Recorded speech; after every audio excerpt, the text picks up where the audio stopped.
សូមអនុមោទនាពរថ្ងៃនេះអាត្មាភាពបាទមានសទ្ធាថ្លាជីវក៏ខ្វេពរជីវខ្វេប្រកេនប្រសង់ណាចំនួន7 8អង្គហើយនេះជាសកម្មភាពណាពរលោកប្អូនណាធ្វើការងារញញោមមើលទៅណាកាយផងអីផងពរណា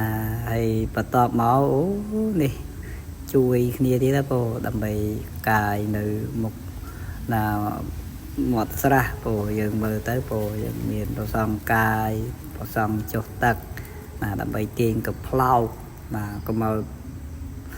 ណាបបាអញ្ចឹងយើងចុះជួយគ្នាពអញ្ចឹងពឃើញហើយពនេះទស្សនភាពជាក់ស្ដែងទាំងស្រុងតាដែលញោមញាបបរិស័ទ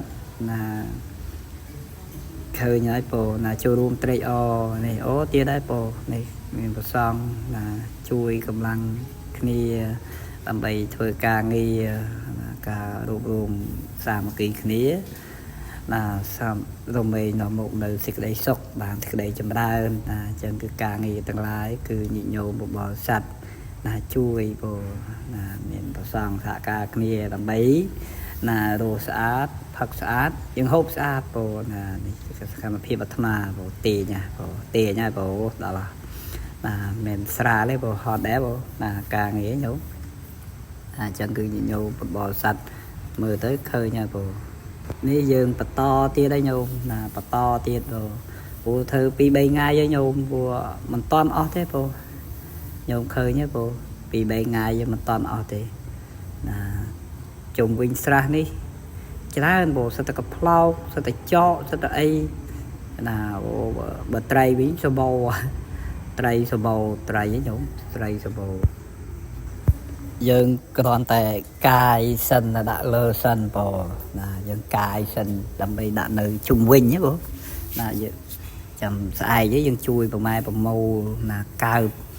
ណាយើងយកទៅចាក់តាមលងអញ្ចឹងធ្វើម៉េចសម្រាប់ច្រើនយើងត្រូវប្រមូលជួយគ្នាម្ដាយមួយជើងណាអញ្ចឹងញោមបរិស័ទប្រុសស្រីណាចូលរួមណាត្រេកអរណាជាមួយអាត្មាភាពណាគុណចាស់គ្រប់ព្រះអង្គមើលទៅថ្ងៃនេះជាបញ្ចេញនៅកម្លាំងពលកម្មកម្លាំងនៅពលកម្មណាយើងឃើញហើយញោមឃើញហើយយើងឃើញហើយនេះបន្តទៀតដែរណា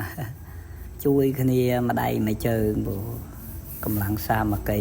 ដើម្បីនាំមកនៅសេចក្តីសុខ